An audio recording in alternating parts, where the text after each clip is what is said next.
Garhwal rifle के जवान शहीद का पार्थिव शरीर घर की तरफ को हवलदार दीपेंद्र सिंह सत्र गढ़वाल राइफल तंगधार सेक्टर में। जैसा कि मैं कह रहा हूं, केवल गोली लगना ही शहादत नहीं होती। मौसमी कंडीशन, एरिया का टेरेन और विभिन्न प्रकार की परिस्थितियां भी इतनी कठिन है कि किसी भी जिस प्रकार से ऑक्सीजन की मैंने बात की, कहीं कहीं 3% ऑक्सीजन है, प्रकृति में 22% ऑक्सीजन है। ह्यूमन बॉडी उसको एक्सेप्ट नहीं कर पाती कई बार, वो भी शहादत ही कहलाती है।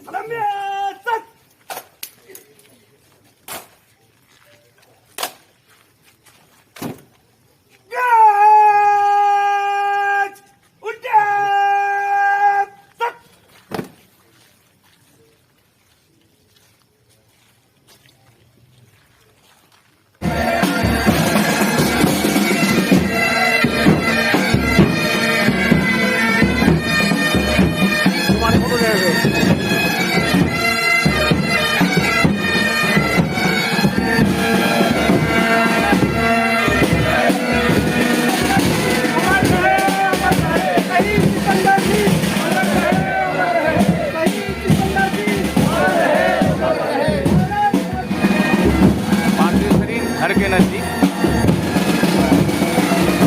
हवलदार दीपेंद्र का देहरादून नया गांव में घर, वैसे रहने वाले चमोली गढ़वाल पोखरी और छुन्ना के रहने वाले हैं।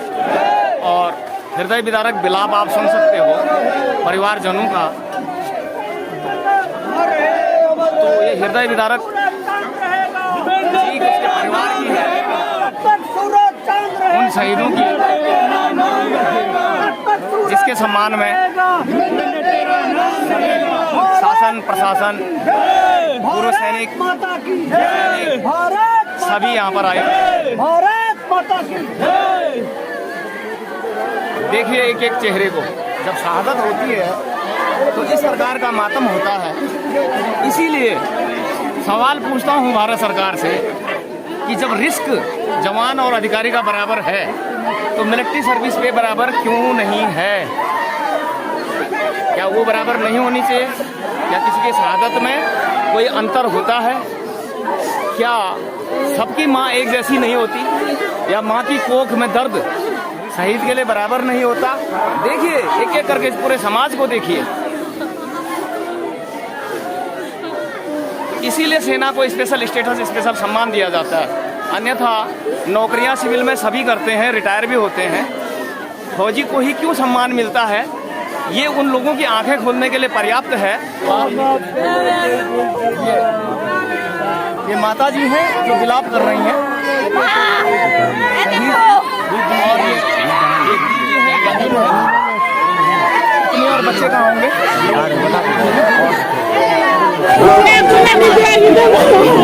पत्नी को देखिए, ये उसी में है और पानी पिला कर उनको नजदीक लाया जा रहा है।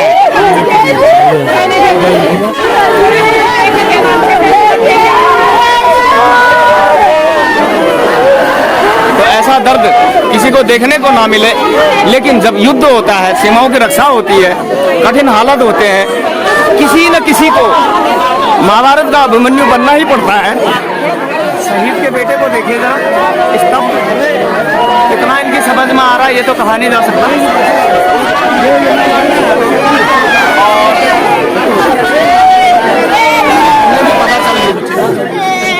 चलो चलो चलो देखिए शहीद पार्थिव शरीर को देखकर बच्चा भी समझ गया कि आखिर हुआ क्या है। अभी चलाने जो था अब शहीद के सम्मान में पहले सैनिक कल्याण मंत्री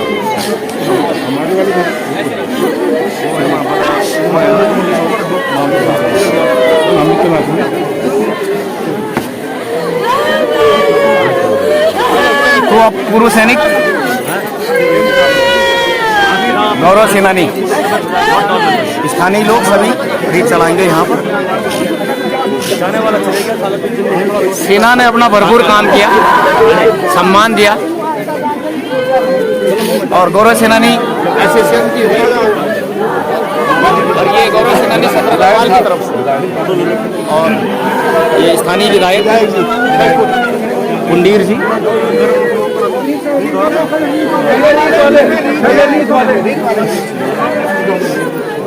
इस प्रकार शासन प्रशासन के अधिकारी और अन्य लोग रीत चलाते हुए मान सम्मान हो रहा है, बहुत बड़ा वो है। बस बस बस भाई है शहीद के भाई सेना में थे। ऐसे नहीं करना, बड़ा हो गया। गाना था के लिए अब भगवान बन गया, वो भगवान हाथ जोड़ो बस।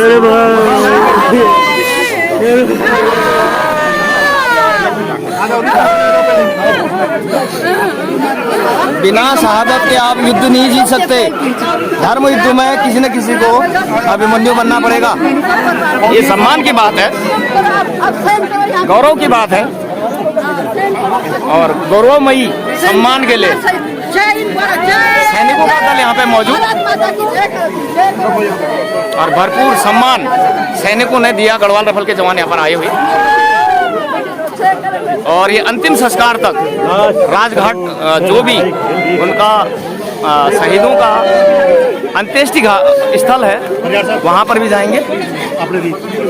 और अभी गौरव सेनानी के उपाध्यक्ष मनबर रोधान, सचिव, अध्यक्ष और अन्य सभी शहीद को सम्मान देते हुए तो इस प्रकार से आप देख सकते हैं अंतिम संस्कार की प्रक्रिया पंडित जी द्वारा पूर्वजों का नाम लेते हैं, स्थान का नाम लेते हैं, गोत्र का नाम लेते हैं और शहीद की शहादत में मृत्यु की भी जो रस्में होती हैं उसे निभाते हुए वृद्ध माता श्री शहीद को प्रणाम करते हुए परिवार वाले पार्थिव शरीर की परिक्रमा करते हुए नियमानुसार सनातनी रीति रिवाज के अनुसार सभी नजदीकी परिवारजन जो यहाँ पे नए गांव में है और पोखरी परसुना जैसा मैं कह रहा हूँ सारे रिश्तेदार उनके यहाँ पर आए हुए। पार्थिव शरीर अभी घर से पूरे सैनिक सम्मान के साथ ले जाते हुए इस प्रकार सम्मान के साथ तिरंगे में लिपट कर आए थे। इसी प्रकार तिरंगे में लिपट कर शहादत की अंतिम यात्रा, जीवन की अंतिम यात्रा का सम्मान जो आपको ये पैतृक घाट नया गांव कहाँ पर है सर? नया गांव नीचे घाट बना हुआ जी, नदी के नजदीक। जिस प्रकार हिंदू परंपरा में है, सनातनी परंपरा में है, किसी नदी के नजदीक शव को अंतिम यात्रा के लिए भेजा जाता है, जलाया जाता है। उस यात्रा के लिए भी पूरे सैनिक सम्मान के साथ गढ़वाल राइफल के जवान जाते हुए और बैंड की शहादत की धुन आपको सुनाई देगी। और साथ ही ये करुण पुकार पीछे छोड़ गए हैं छोटे छोटे बच्चों को, परिवार को, सगे संबंधियों को, तो आंसू हम भी नहीं रोक पा रहे, तो इसे शहादत कहा जाए। वीर अभिमन्यु ने जैसे महाभारत की लड़ाई को बचाया था, अर्जुन को कैद और युधिष्ठिर को कैद होने से बताया था द्रोणाचार्य के हाथों, इसी प्रकार किसी न किसी एक सैनिक को शहादत देनी होती है। और उस शहादत का मूल्य क्या है वो राजघाट पर जब आप इसे प्रश्न पूछा जाएगा वहां पर आगे की बात करेंगे। अभी देखिए इन सब लोगों के नम आंखों को। इसीलिए सैनिक और सामान्य नागरिक में क्या अंतर है, उन्हें कितना संरक्षण दिया जाए, उनके परिवारों को इतना समय उनके पास नहीं है, किस प्रकार बिचौलिए, माफिया, भूमाफिया, अन्य लोग उन्हें उनके परिवारों के साथ ठगी करते हैं। इस चीज का धर्म युद्ध इसीलिए तो पूर्व सैनिक उठाते हैं।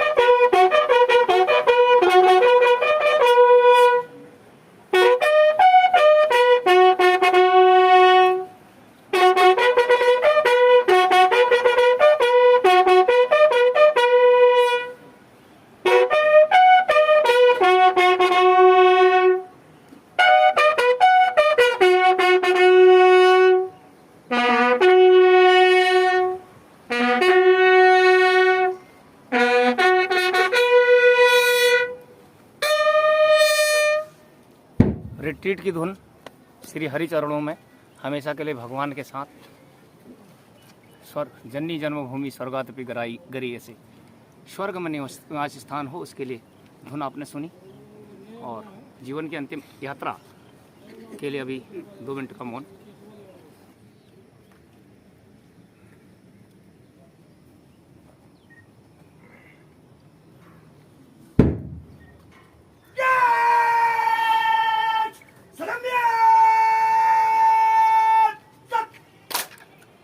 शहीद की अंतिम विदाई के लिए सलामी शस्त्र।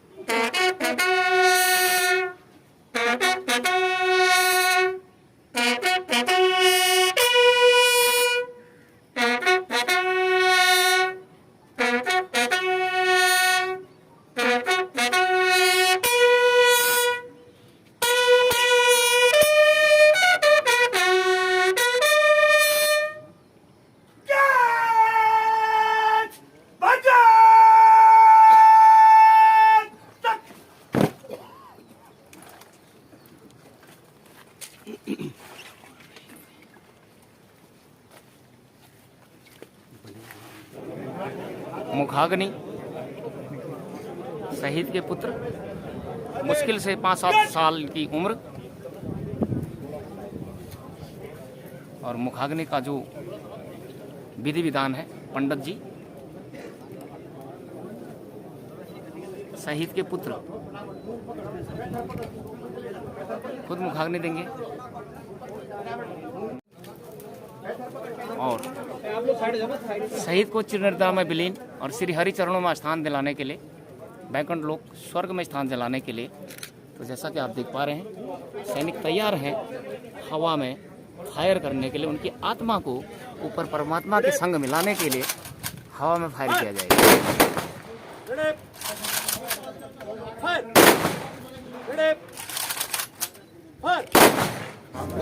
तो मैं केएस परिहार यहाँ पर नौगांव के नजदीक, नदी का नाम मालूम है किसी को? आसन नदी किनारे जिस प्रकार हिंदू परंपरा में, सनातनी परंपरा में जीवन की अंतिम यात्रा का जो 100 स्थान होता है वो नदी किनारे ही होता है, जिसमें फूलमाला का विसर्जन आपने देखा। और जीवन की अंतिम यात्रा सम्मान के साथ सैनिकों ने पूरा सम्मान दिया, हवा में फायर किया कि इनकी आत्मा परमात्मा में विलीन हो और वीर भोग्या वसुंधरा जो ये बनी है वीरों के लिए, उनको स्वर्ग में स्थान मिले। किसी न किसी की शहादत तो होती ही है, बिना शहादत के धर्म तो महाभारत भी नहीं जीता गया था। यदि अभिमन्यु शहादत नहीं देते, अन्य वीर शहादत नहीं देते, तो धर्म की विजय कभी नहीं होती।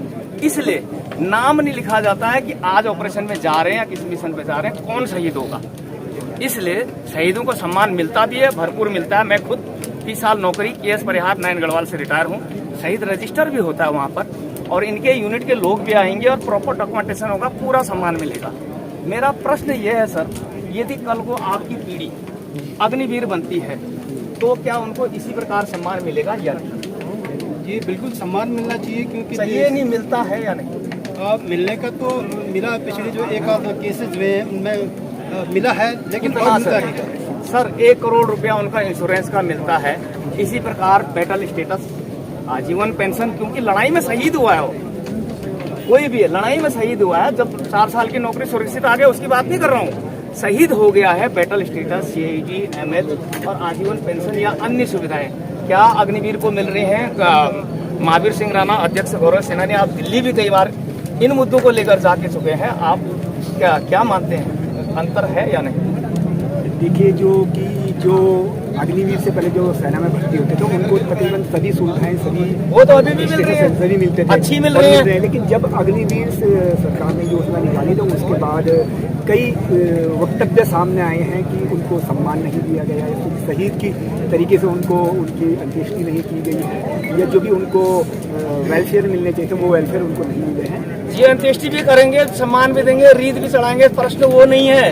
प्रश्न ये है कि आजीवन जो सुविधा एक बैटल स्टेटस शहीद गजेंद्र किसी को भी मिलेगा, दीपेंद्र सिंह जी हों या हमारे साथ के कई लोग शहीद हो चुके हैं, कुछ मेरे जैसे 1.5 टांग में घर आ गए टूटे फूटे।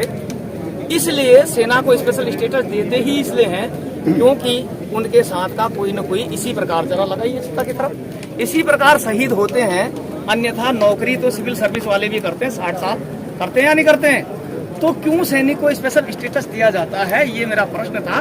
जो दृश्य आपके सामने है, सबने सम्मान किया, बात उसकी हो रही है। तो मनमर रौथान जी गौरव सेनानी के उपाध्यक्ष हैं।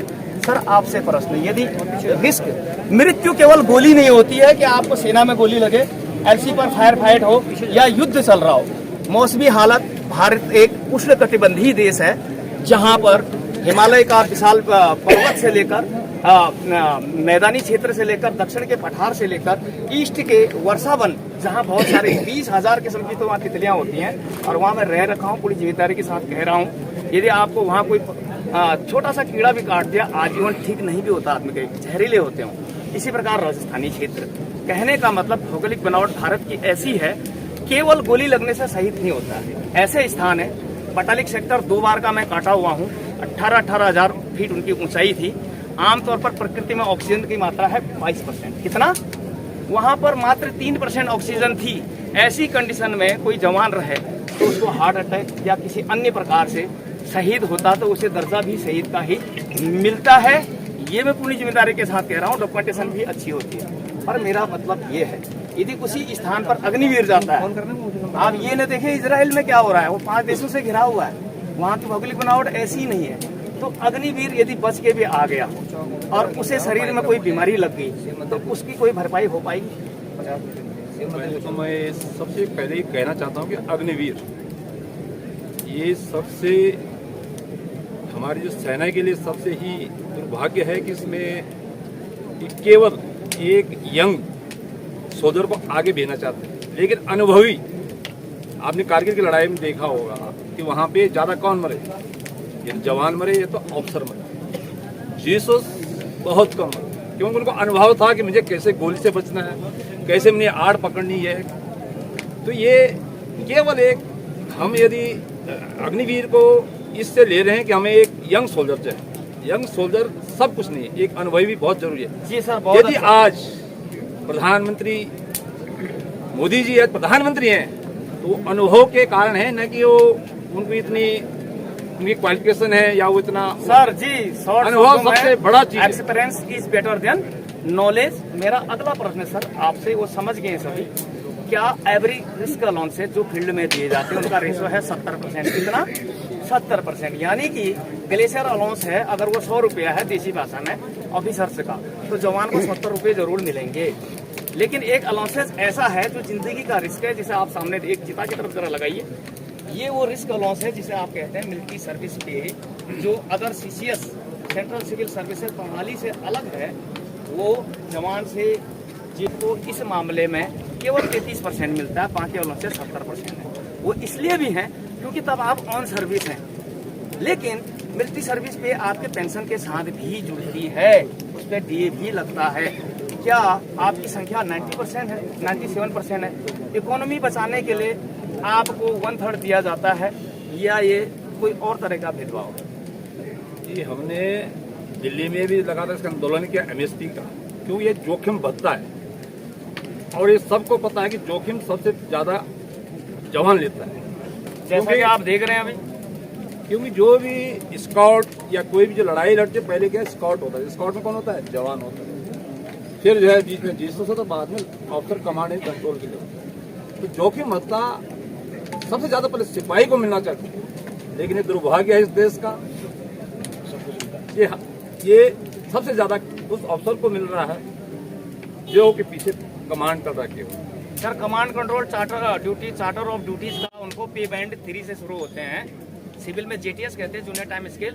पे बैंड 3 लेवल 10, लेवल 10 भी 11 एंड 11A 12A जिसमें लेफ्टिनेंट कर्नल, 12, 13 और उसके बाद आते हैं special administration group, high administration group, high administration group plus apex, then super level जिसको कहते हैं सचिव स्त्री वेतन, जो चीफ का है। लेकिन जिस प्रकार साहब ने कहा, अपना नाम बताइए सर। मेरा नाम रणवीर सिंह जी, ऑनर कैप्टन रणवीर सिंह नेगी के बातों से मैं सहमत हूँ कि आने वाली पीढ़ी को हम प्लेटफॉर्म क्या देके जा रहे हैं, हमें मिले या न मिले, जो नौजवान है, क्योंकि आने वाले कुछ वर्षों में नेचुरल डेथ, कितना जीता इंसान, एक दिन सभी ऊपर जाते हैं।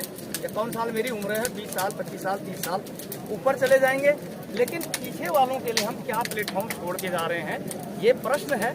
अगला प्रश्न फिर मैं गौरव सेनानी उपाध्यक्ष जी से ही पूछता हूँ, इस प्रकार जवान को टाइम नहीं लगता है। एक बार चिता की तरफ लगाइए सर, श्री हरि भगवान इनके अपने चरणों में सामने, इसके लिए सभी सहानुभूति से यहाँ पर आए थे। जब भी मैं सरकार से सवाल करता हूँ, आप भी उसमें थे, गिरफ्तार कर लिया गया। उत्तराखंड सरकार की ही यदि बात करूँ, सैनिक को समय नहीं लगता, शहादत फूलमाला सभी चलाते हैं, लेकिन जब वो किसी केस में फंसता, फ्रॉड में, जमीन के मामले में, या कोई मारपीट हो जाती है, या उनके परिवारों को प्रताड़ित किया जाता है, तो उत्तराखंड सरकार कितना संरक्षण देती है और कितना साथ देती है, उस पर कुछ कहोगे? ये तो हम लगातार ही 2 साल से लगातार केस के बारे में काम कर रहे हैं, क्योंकि जो भी संरक्षण है ये ऊपर से है। हर एक को पूछो क्या हुआ, मैं मुख्यमंत्री तक गया, लास्ट में कहाँ पुलिस चौकी तक आया, वहीं पर वो समापन। कहने का मतलब गंगा ऊपर से नीचे तक मैली है या हरिद्वार आके मैली हो रही है? ऊपर से पूरी गंगा ही मैली है सर। पूरी दाल काली है या दाल में कुछ काला है? काली काली, पूरी दाल काली है।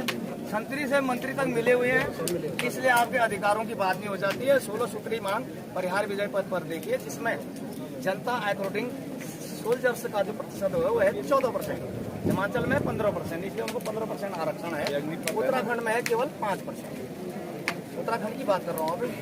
और इसके अलावा अन्य कई मुद्दे हैं कि जब भी कोई जमीन जायदाद ले, पटवारी तहसीलदार उसका क्लियरेंस दे कि जमीन लेने लायक है या नहीं। इस प्रकार से 16 सूत्री कई प्रकार की मांगें थी, जिसे 5 मिनट केवल समय दिया गया। बड़ी जिम्मेदारी के साथ कह रहा हूँ, और आज तक वो ठंडे बस्ते में किसी ने आपको नहीं पूछा, केंद्र से लेकर राज्य तक। और बड़ी जिम्मेदारी से कह रहा हूँ, आजकल संसद का सत्र चल रहा है, 5 सांसदों ने कुछ कहा हो तो आप वो भी बता दें आपके संबंध में, आपके उत्तराखंड के बेसिक मुद्दों के संबंध में या सैनिकों के संबंध में।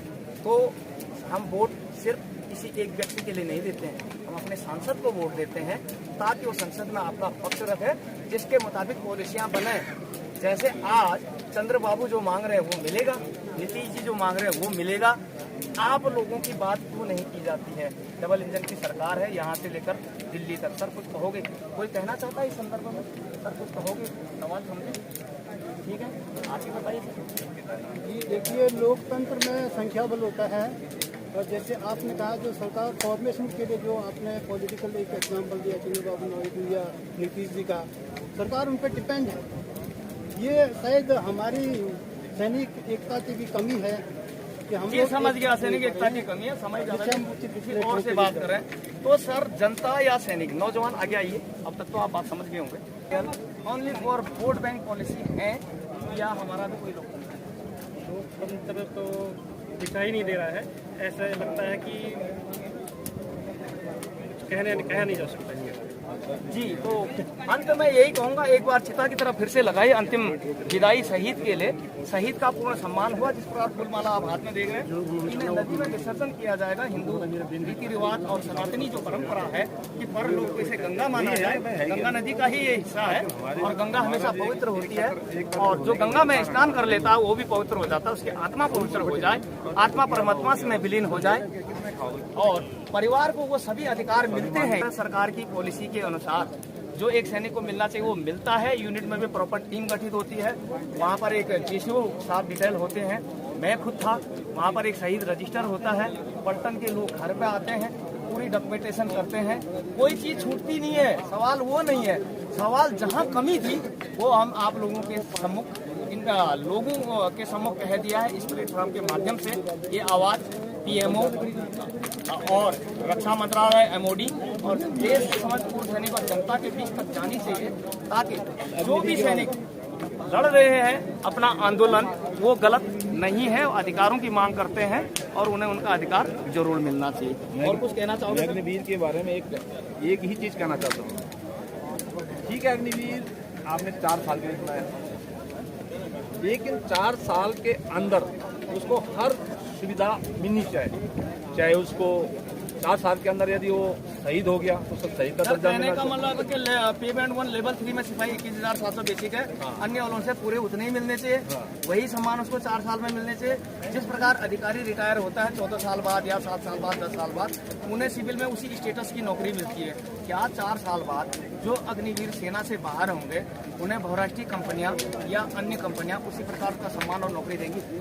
उसका तो हम जो है वो नहीं कर सकते हैं, क्योंकि आज हमारे कितने ही पुरुष सैनिक जो है नौकरी के गार्ड तक के लिए भीख मांग रहे हैं, तो हमें क्या जी तो क्या सैनिक कई बार मुझे भी सवाल किया सर, सॉरी आपका बात काट रहा हूँ, माफी चाहता हूँ, मुझे भी कई बार कहा गया कि फौजी के हाथ में तो माइक होना ही नहीं चाहिए। क्या हम गार्ड की ड्यूटी के लिए पैदा हुए थे, यही चाहते हो, या फिर अपने अधिकार और सम्मान के लिए? जिस प्रकार अन्याय होने पर परशुराम जी के हाथ में वेद ग्रंथ होने से महर्षि जगदम्बि के पुत्र आपने देखा होगा, देखा नहीं सुना होगा, पढ़ा होगा, अपने बड़े बुजुर्गों से सनातनी परंपरा में सुना होगा, तो फरसा और पिनाक धनुष इसलिए था क्योंकि उनके साथ अन्याय हुआ। अगर उनके साथ अन्याय हुआ, अपनी आवाज उठा सकते थे, तो हम लोग भी सनातनी हैं, इसी देश के हैं और इसी भारत के हैं, तो क्या हम अपनी आवाज के लिए कैमरा, मोबाइल, माइक हाथ में नहीं रख सकते? बिल्कुल रख सकते हैं, क्योंकि संविधान ने जो है हमको भी अधिकार दे रखा कि हम भी अपनी आवाज को उठा सकते हैं। जी 19A के तहत हम लोगों को भी स्वतंत्रता का अधिकार है। यदि हमारी गलत बातें गलत साबित होती हैं, एक बार फिर चैनल पर बोल रहा हूं कि सबसे पहले मुझे गिरफ्तार करें, पे पेंशन पूरी मेरी पेंशन बंद करें। यदि मैं या मेरे साथ के सैनिक, गौरव सेनानी या अन्य सैन्य दल अपनी बात को पूरे सबूत के साथ रखते हैं तो उसे मारना चाहिए, क्योंकि आप खुद कह रहे थे अग्निवीर को हम इंटरमीडिएट का दर्जा देंगे, पहले उसे दर्जा नहीं दिया जो हाई स्कूल 50% लेके आता है।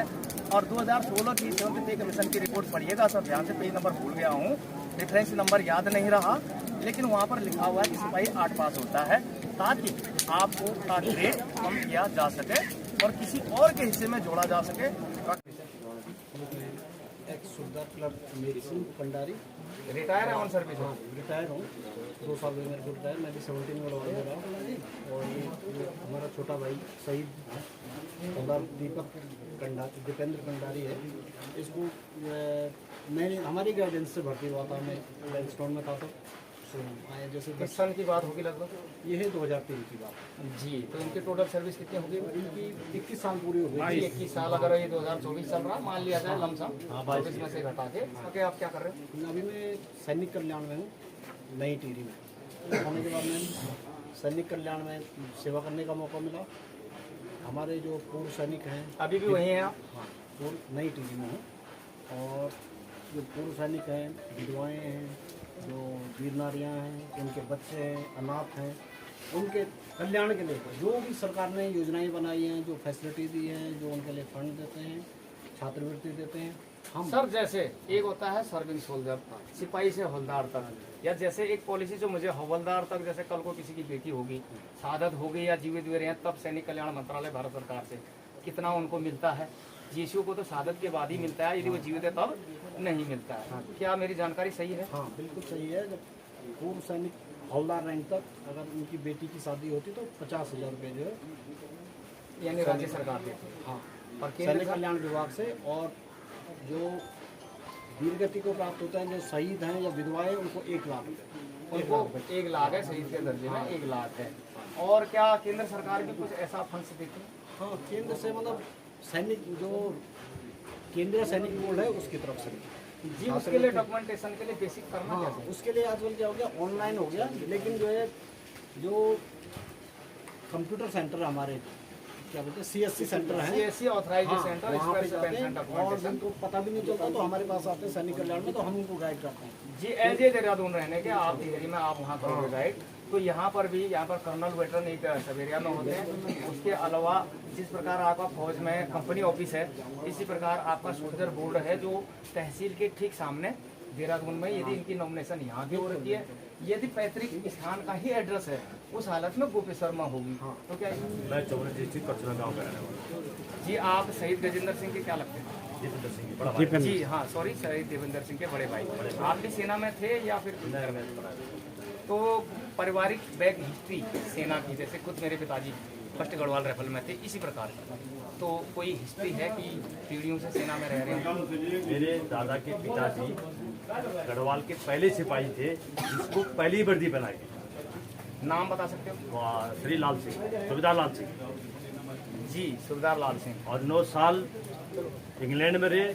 विक्टोरिया वो मिला उसे, तो रानी ने उन्हें क्रिस दे रही की तलवार, Victoria cross. Sir, Victoria cross होता है, जॉर्ज क्रॉस होता है उस जमाने के मेडल, रानी इंडियन बॉर्डर ऑफ मेडल रानी होता है। एलिजाबेथ ने उसे क्रिस सम्मान दिया है। जी, हो सकता है वो जॉर्ज क्रॉस के इक्वल।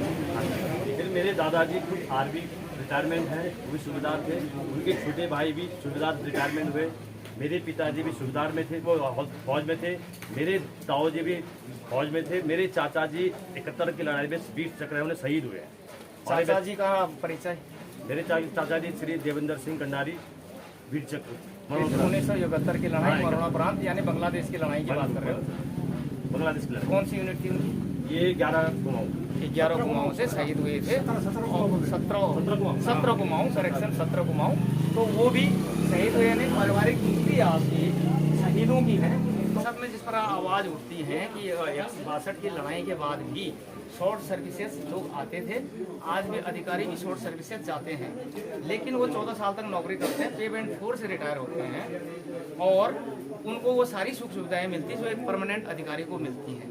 तो सेना में अग्निवीर और परमानेंट जवानों के बीच भेदभाव इससे उत्पन्न होगा या नहीं? 4 साल करने के बाद हो सकता है। जी, कहने का मतलब परमानेंट उनकी तरह 14 साल 3 प्रमोशन, लेफ्टिनेंट में आए आप, कैप्टन बने, और लेफ्टिनेंट कर्नल आप रिटायर होंगे। तो क्या अग्निवीर भी सिपाही में आया, नायक बना, हौलदार बना, और नायब सूबेदार रिटायर हो रहा है क्या? ऐसा हो रहा है? तब तो बराबर माना जाए। 4 साल में क्या होगा? जी, इस बात को बेहतर अध्यक्ष महोदय बताएंगे कि एक शानदार परंपरा है, और उन्होंने कहा कि हम लोगों की पीढ़ियां में इतने शहीद लोग थे। प्रथम गढ़वाल जिनमें वर्दी पहनी, लाल सिंह, उन्होंने नाम बताया। तो ये परंपरा बनी रहे और सैनिकों को उनके अधिकार मिले, ज़्यादा से ज़्यादा लोग सेना में जाएं, ये हमारा भी प्रयास है। लेकिन जो कमियां हैं उसके प्रति आवाज़ उठाएं और गवर्नमेंट तक वो आवाज़ जाए, उसके विषय में आप कुछ कहना चाहेंगे अध्यक्ष महोदय? जी देखिए, आज शहीद दीपेंद्र सिंह कंडारी जी ने देश के लिए अपने प्राणों को न्यौछावर किया है, और उनका परिवार जो भी है पहले से ही, अभी जैसे कि उनके शहीद दीपेंद्र के बड़े भाई जी ने कहा कि उनके परिवार से सबसे पहले वर्दी पहनने वाले गढ़वाल के उस सिपाही थे, उनके परिवार से ही। तो एक बहुत बड़ी एक वो है कि बात है कि इनके परिवार से ही सबसे पहले जो वर्दी पहनने वाले सेना में वो गढ़वाल के इनके ही परिवार से थे। और हाँ, उनकी ड्रेस संभाल के रखी, मेडल हो उसका आप फोटो अध्यक्ष महोदय? महारानी द्वितीय ने मेरे दादा को किस सम्मान किया। 9 साल लगातार इंग्लैंड में रहे। मेरे दादा के बाद उनकी बहनें हैं 9 साल बाद पैदा हुई। जी, कहने का मतलब है कि अंग्रेजों के समय में कुछ और मेडल थे, जैसे आजकल परमवीर चक्र, महावीर चक्र, वीर चक्र, और इस प्रकार डिक्रीज ऑर्डर में, और सेना मेडल परिस्थिति पत्र तक। उस जमाने में विक्टोरिया क्रॉस, जॉर्ज क्रॉस, और जो आप बता रहे हैं कि उसके नीचे के का मतलब है एज ए मेरिट ऑर्डर में, इस प्रकार के उस टाइम पर भी सम्मान हुआ करते थे। जैसे भारतीय विशिष्ट सेवा मेडल वो देते थे, और इंडियन ऑर्डर ऑफ मेरिट जैसे प्रपत्र भी वो देते थे। तो ऐसे भी कई वीर जवान हैं प्रथम विश्व युद्ध के। तो आपका कहने का मतलब है कि सैनिकों का परिवार है, और सैनिक परंपरा बनी रहनी चाहिए, लोगों को अधिक से अधिक सेना में जाना चाहिए।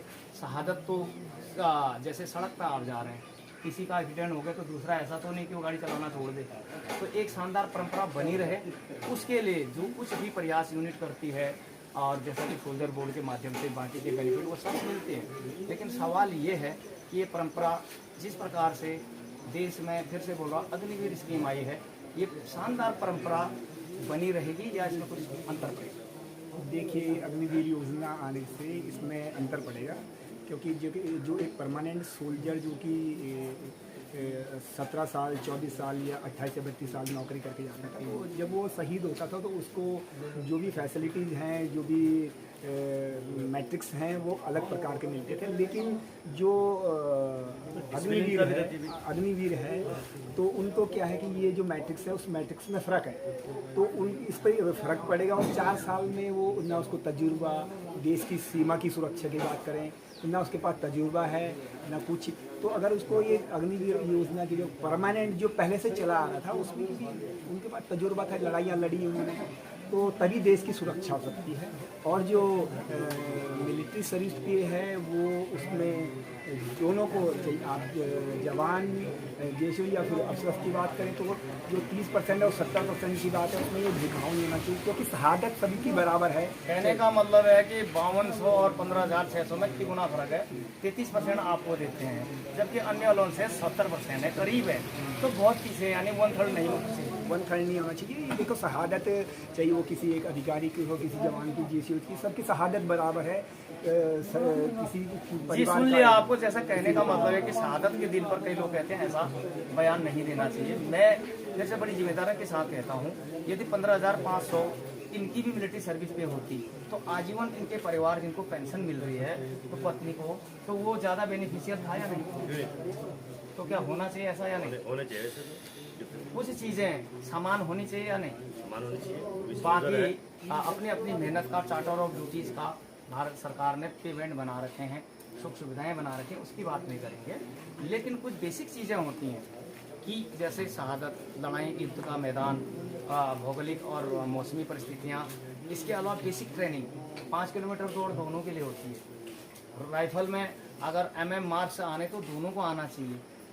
गोली, हथियार सबका एक जैसे सिद्धांत पर चलती है, तो कुछ सिद्धांत यूनिक होने चाहिए जिससे कि जवानों को उनके पूर्ण अधिकार मिल सके। उसी चीज़ की लड़ाई मैं KS परिहार, प्रवक्ता गौरव सेनानी, अध्यक्ष महावीर राणा और सभी सैनिक इसके लिए प्रयासरत रहेंगे टिल टू डेथ, ताकि हम लोगों को आने वाली पीढ़ियों को एक बेहतर प्लेटफॉर्म मिल सके और लोग सम्मान के साथ सेना में जाएं और आने के बाद सिर्फ ATM के बाहर चौकीदार ना मिले।